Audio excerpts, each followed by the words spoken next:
哎，大儿，哎，变大，辛苦辛苦啊！那个想了解一下目前那个配音的情况怎么样啊？唉，目前来看，其实就是阿甘的这个配音，毕竟他第一次做这个嘛，可能声线呈现上，还有包括戏上，没有那么快的达到我们最终想要的效果吧。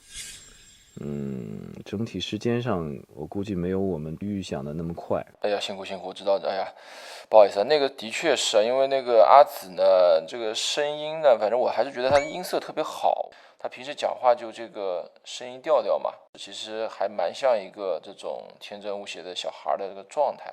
我还是希望能够让他试试看，看看能不能把它调到一个最好状态。那么我们时间上肯定也给你们这边争取最大的空间嘛。那的确是新人啊，那所以还是要靠老师多指教指教。OK，那肯定没问题，那肯定没问题。我觉得还是我们得保质保量哈。是那个我也听了现在那些新的物料啊，的确我觉得进步还蛮大的，还是得亏你这边的指导的好。然后那个他也很努力啊，他自己在家天天练，所以我觉得肯定还是会效果越来越好的。放心，没问题，我们努力。哎呀，辛苦你们，辛苦你们。好，那就先这样，挂了啊。OK，好，拜拜拜拜。那就这样。不会吧？不会吧？不会吧？不会吧？不会吧？不会吧？不会吧？不会吧？不会吧？难道这就是传说中的一见钟情？前面那不会吧不会吧都挺好啊，磕撞头那个就是那个，不会吧之后他有一个嘴啊，然后你后边那个一见钟情不用特别说出去啊，还是往心里边那种放花痴的感觉哈。OK，接一下吧，再试一下。不会吧？不会吧？不会吧？不会吧？不会吧？不会吧？难道这就是传说中的一见钟情？首先那个嘴的那个千万不要往回吸，是往外对，然后第二个那个一见钟情，不要捏一见钟情，不要捏嗓，就难道这就是传说中的一见钟情？往心里走的那种哈。哇，文小姐，边江老师要求好高啊！他一直这样，习惯就好。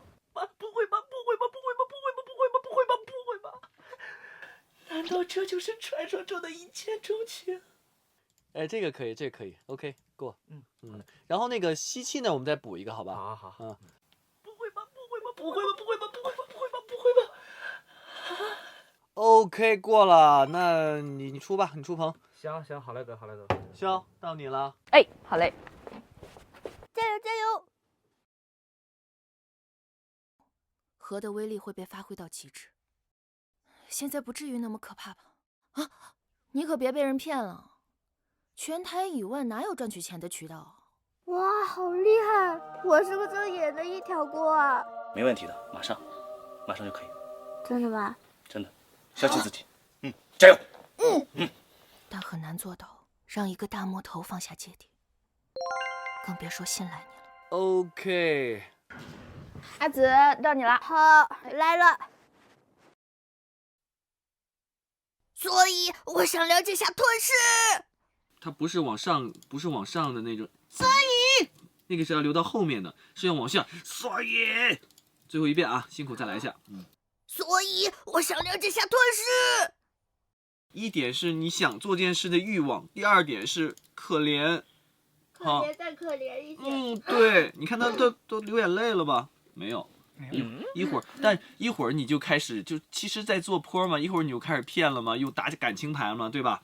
所以这块就两个点，一个是欲望，还是真的想去做这件事情；第二个就是可怜，装可怜也行，好吧？难道没体验版吗？我也想找到这个发挥你实力又不失去自我的方法。可以了，你上道了啊！你真的上道了，完全可以了。然后我们继续啊。请两位老师用一个词形容自己在《命运全台》里配音的角色吧。我先说，搞笑担当。很飒，然后智力担当。请两位老师各说一句配音角色里最喜欢的台词或者是最喜欢的段落吧。我印象比较深刻的是我们在那个命运前台上打过一架，然后觉得对那个情节还挺印象深刻。那我就是那句台词了，就是那个既来之则安之，躺平才是王道。躺平。我也觉得躺平非常不错呢。那么二位老师对命运全台的观众们有什么想说的吗？都过来看吧，这是一个非常精彩的故事。反正我个人是很喜欢这个故事的，超级好看，尤其是第3集和第4集。对，至于第3集、第4集发生什么呢？哎，你们看了就知道了。看得我嗷嗷大哭，哭得我，第3集尾哭到第4集上班。这算剧透吗？这不算吧。12月22日起，每周五。这都洗不了。命运全台啦！命运全台12月22日起啊！命运全台12月22日起，每周5、10点，哔哩哔哩，不见不散。